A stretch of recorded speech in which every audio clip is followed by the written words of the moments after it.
Salut, je m'appelle Guillaume Masse, c'est moi le pro du club et avec la gang du 5e essai, je te souhaite la bienvenue à cet épisode du 23 janvier 2015. Cette semaine, c'est une espèce de fourre-tout, un gros en vrac. Plutôt freestyle en fait cette semaine. Commençons avec le premier sujet qui est le sujet de l'heure en fait, qui est un non-sujet, c'est-à-dire les ballons dégonflés au dernier match des Patriotes contre les Colts. Bon, là ça a commencé avec un journaliste de quelque part qui dit que les ballons étaient peut-être molles parce qu'il y avait un secondaire des Colts qui a fait une interception, d'Equal Jackson qui a trouvé que les ballons étaient un peu mous, puis patati patata. Ah mon Dieu. La presse s'est emparée de cette histoire-là et c'est maintenant rendu une grosse histoire, si bien que maintenant, dans les pages frontispices du journal La Presse, c'est-à-dire des premières pages du site internet, la presse en parle. Quand je dis la presse, je parle pas de la presse en général, je parle du journal La Presse à Montréal. C'est un non-sujet, les Patriotes ont battu les Colts 45-7, mais enlevons ça, là. Enlevons cette espèce d'aspect-là. Là. Les Patriotes auraient triché, Aaron Rodgers aurait déclaré dans la semaine que lui, ses ballons, ils aimaient un petit peu plus gonflés que la limite, mais le fait que Tom Brady, lui, aurait préféré, ou je sais pas trop quoi, dit que ses ballons étaient peut-être un petit peu plus mous. En fait, il n'a pas dit ça, mais que les ballons auraient été un peu plus mous, ça lui aurait donné un avantage significatif dans le match contre les Colts. C'est un peu n'importe quoi.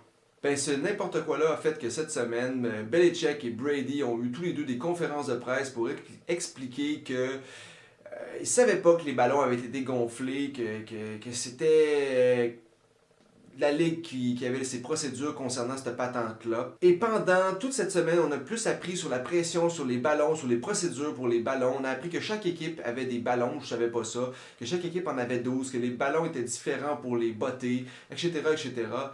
On s'en fiche quand même vraiment beaucoup. Et aujourd'hui, vendredi 23 janvier, la NFL a déclaré qu'elle menait une enquête pour savoir si effectivement les Patriots avaient utilisé des ballons illégaux, plus dégonflés que c'était supposé. Ah, ils auraient interrogé environ 40 personnes pour savoir si les ballons sont dégonflés. Mais on est-tu en train de vraiment perdre du temps de même, là? Premièrement, que des ballons soient dégonflés sur les lignes de côté alors que les caméras filment toutes, c'est légèrement impossible.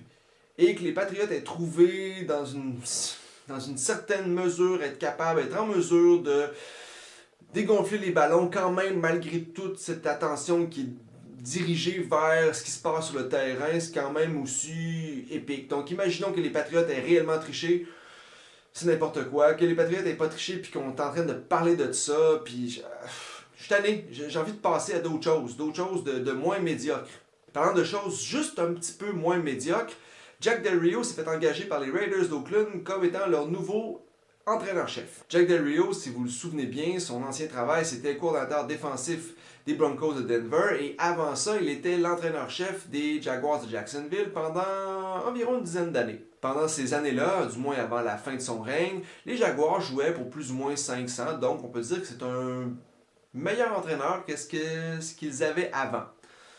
Parlant des Jaguars, les Jaguars se sont empressés d'engager Greg Olson, le coordinateur offensif des Raiders, que Jack Del Rio a mis à la porte lorsqu'il est arrivé en poste, parce que les Jaguars ont une façon de penser qui est la suivante, c'est-à-dire que lorsqu'on est moins bon, essayons de l'être encore moins. Alors les Jaguars avaient la 31e offensive dans la NFL l'année dernière, et ils ont engagé le coordinateur défensif qui gérait la 32e meilleure offensive dans la NFL.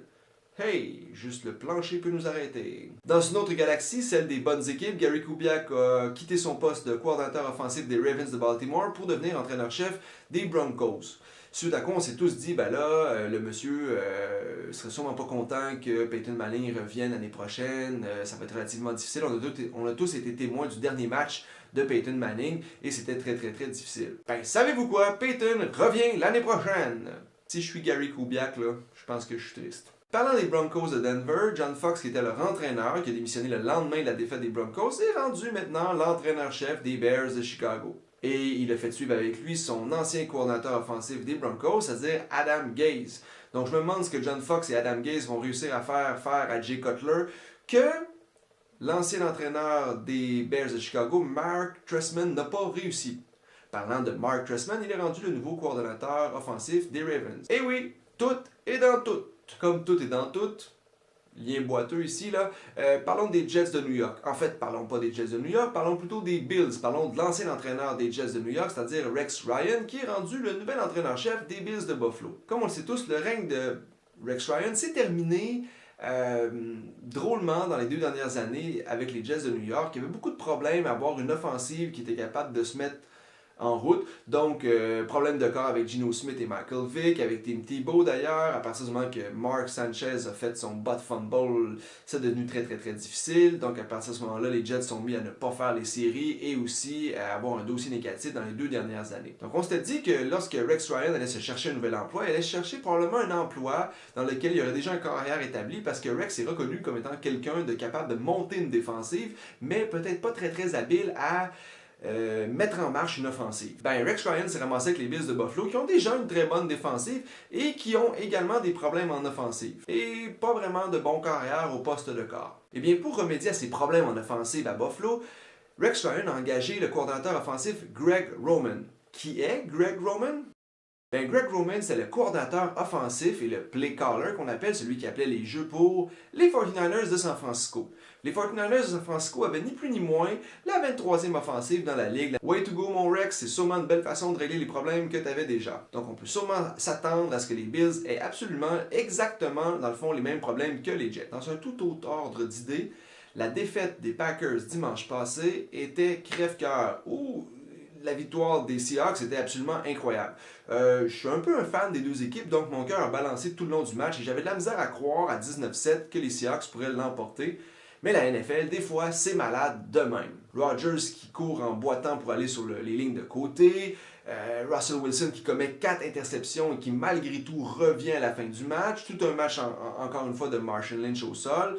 Les Seahawks ont créé littéralement un momentum pour leur Super Bowl. Cependant, quelques blessés pourraient leur faire mal la semaine prochaine lorsqu'ils vont affronter l'attaque de Tom Brady et surtout le gros Gronk. Mais ça, on va y revenir la semaine prochaine. On va avoir tout un épisode consacré à ce duel-là. Quelques annonces, on commence à voir des mock drafts qui apparaissent sur Internet. C'est comme des simulations du prochain repêchage de la NFL qui devrait se tenir à la fin du mois d'avril. On peut avoir qui va repêcher qui, ça nous donne des petites idées comme ça. Avec le pro, on fera également quelques mock drafts, donc si vous avez des idées, des commentaires, vous pouvez me les faire parvenir. Également, le marché des joueurs autonomes s'ouvrira au début du mois de mars. Vous pouvez déjà aller consulter des listes sur le site nfl.com de qui est agent libre avec et sans restriction. Ça peut vous donner une idée de qui sera disponible pour votre équipe préférée l'année prochaine. Je terminerai cet épisode du Produit Club cette semaine en vous disant qu'on parle énormément, beaucoup trop des ballons dégonflés, qu'on a parlé de la défaite crève-cœur des Packers ou de la victoire surprenante des Seahawks, qu'on parle également beaucoup aussi des changements d'entraîneurs à travers la NFL. C'est intéressant de savoir qu'est-ce qui va se passer un peu l'année prochaine ou comment tout ça va se mettre en place. Par contre, on parle très peu de Andrew Luck, qui a eu l'air d'un clown dimanche passé. 12 passes réussies, je pense, en 31 tentatives. Donc, les gens qui disaient que Andrew Luck était un super quart, on l'a oublié celle-là. J'espère qu'on va s'en rappeler un peu l'année prochaine parce que je pense qu'il s'en est sorti un peu facilement de celle-là. Eh bien, c'est ce qui conclut cet épisode un peu brouillon, un peu freestyle, un peu en vrac du Pro du Club. Si tu as des commentaires, des questions, des suggestions, je t'invite à me les faire parvenir à l'adresse qui est indiquée à l'écran. Les épisodes sont disponibles sur YouTube et également sur le 5e-essai.com que je t'invite à suivre régulièrement pour toutes tes nouvelles concernant le football de la NCAA ou celui de la NFL. Tu peux également me suivre sur Twitter. Ce fut un réel plaisir de parler de football de t'accompagner. C'est moi Guillaume Masse, le Pro du Club. À la prochaine.